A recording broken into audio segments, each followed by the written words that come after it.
Today, we're diving into the story of the Denver Broncos. This is a team that started out as, well, a total laughingstock, suffered some of the most gut-wrenching defeats in Super Bowl history, and somehow still managed to climb to the absolute top of the mountain.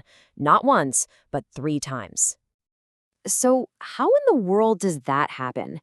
The answer is this wild 60-plus year saga, full of legendary quarterbacks, absolutely soul-crushing losses, and an unbelievable amount of grit. Let's get into it. All right, so here's our game plan. We're going to start with their pretty rough beginnings in the old AFL, then cover the arrival of their savior, John Elway. We'll relive that championship glory, check out a second peek with another all-time great, and then wrap things up with the intense rivalries that really define this team. So let's rewind the clock all the way back to 1959. As one of the first members of the new American Football League, the Denver Broncos were, basically born into chaos.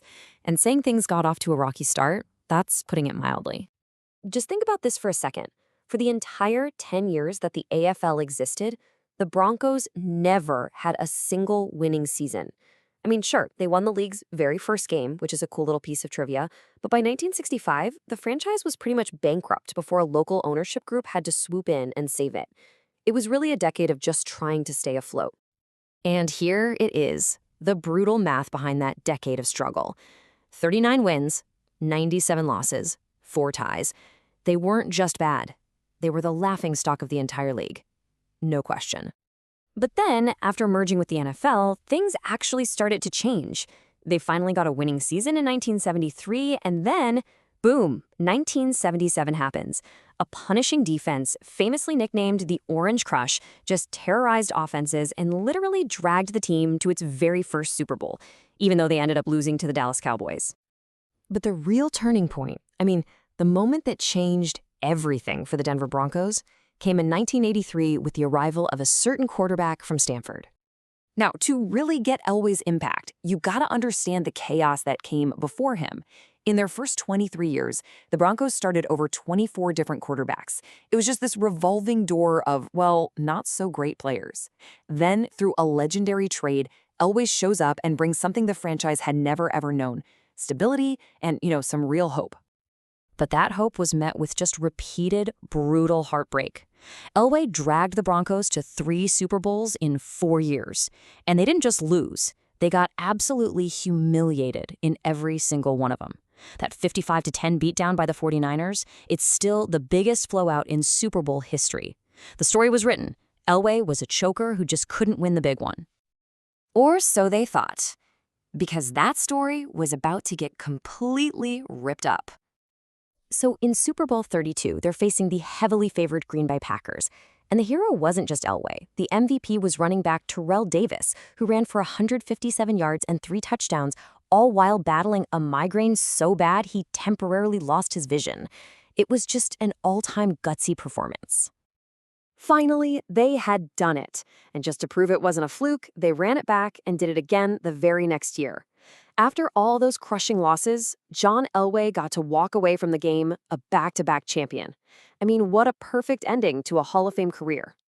After Elway retired, though, the team kind of wandered through years of being just okay, until another legendary quarterback decided to come to Denver to chase one last ring.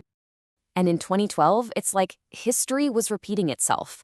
Another icon, Peyton Manning, chose Denver. And just like Elway, he instantly made them a contender all over again.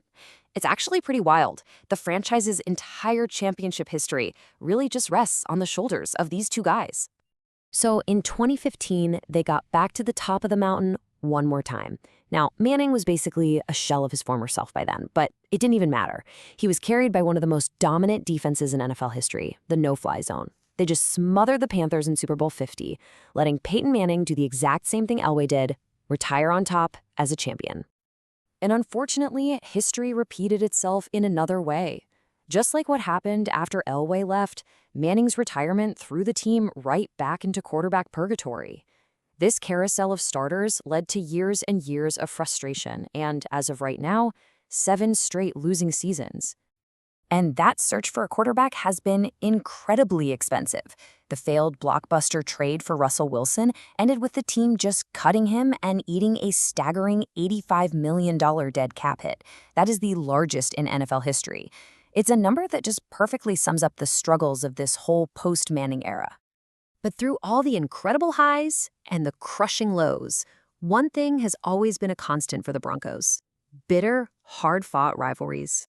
You see, as original members of the old AFL West, the Broncos, Raiders, Chiefs, and Chargers have been locked in this four-way feud for over 60 years. The hatred runs deep, especially with the Raiders, a rivalry that really exploded back in that 1977 AFC Championship game.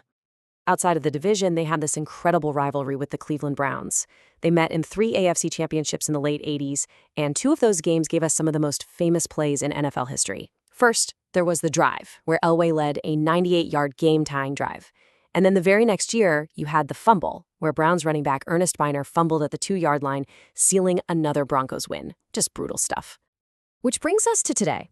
In 2024, the team unveiled its first total uniform redesign since 1997, the same year they finally won their first championship. This is way more than just a new look. It's a pretty clear signal that the franchise is desperate to turn the page and kick off a brand new era. So this is where the story is right now. After years of kind of wandering in the desert, the Broncos have a new billionaire owner, a new coach, a rookie quarterback, and a whole new identity. All the pieces seem to be there for another big climb back to the top. The only question left is, can they ride again?